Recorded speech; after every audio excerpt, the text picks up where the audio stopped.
পরোয়ানা জারির সিদ্ধান্ত নিয়েছে নেদারল্যান্ডসের হেগে অবস্থিত আন্তর্জাতিক অপরাধ আদালত আইসিসি।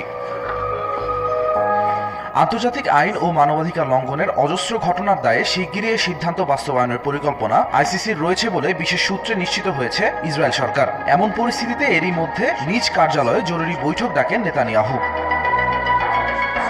এ সময় জরুরি বৈঠকে ইসরায়েলের বর্তমান যুদ্ধকালীন বিশেষ মন্ত্রিসভার বিচার বিষয়ক মন্ত্রী ইয়ারিভ লেভিন, স্ট্র্যাটেজিক অ্যাফেয়ার্স বিষয়ক মন্ত্রী রন ডারমার, পররাষ্ট্রমন্ত্রী ইসরায়েল কাত এবং সরকারপন্থী বেশ কয়েকজন আইনজীবী ও আইন বিশেষজ্ঞ উপস্থিত ছিলেন।